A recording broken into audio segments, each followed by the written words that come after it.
सभी को नमस्कार। स्पेशल एजुकेशन यूट्यूब चैनल में सभी कार्तिक स्वागत है। आप देख रहे हैं बहुत अच्छी खबर। सरकारी कर्मचारियों के रिटायरमेंट के नियम में बड़ा बदलाव, जानिए पूरी जानकारी। ओल्ड पेंशन स्कीम से रूल्स। हाल ही में केंद्र सरकार ने सरकारी कर्मचारियों के रिटायरमेंट से जुड़े नियमों में कई महत्वपूर्ण बदलाव किए हैं। इन बदलावों का मुख्य उद्देश्य कर्मचारियों को बेहतर सुविधाएं प्रदान करना है और उनके अनुभव का लाभ लेना है। नए नियमों के तहत रिटायरमेंट की उम्र बढ़ाई गई है और पेंशन योजना में भी कई सुधार किए गए हैं। इन बदलावों से लगभग 23 लाख केंद्रीय सरकारी कर्मचारी सीधे तौर पर प्रभावित होंगे।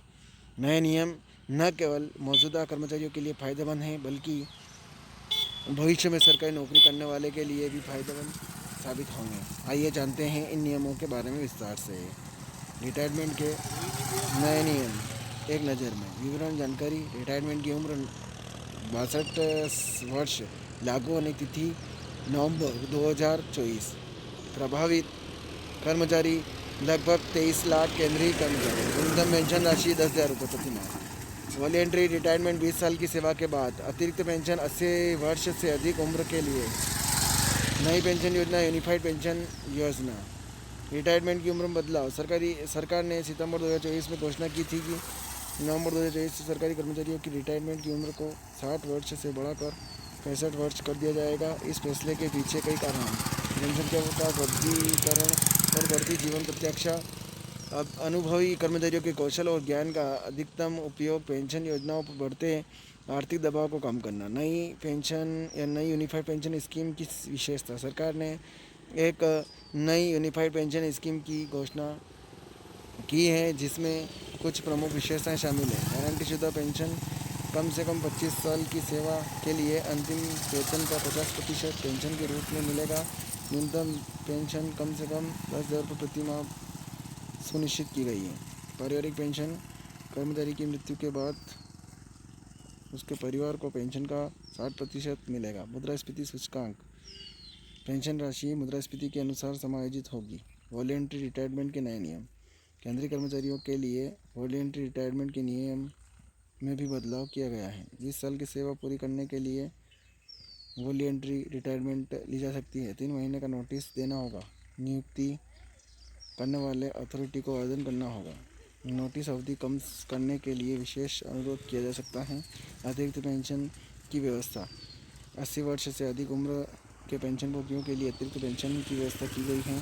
80 से 85 वर्ष मूल पेंशन का 20% अतिरिक्त। 85-90 वर्ष मूल पेंशन का 30% अतिरिक्त।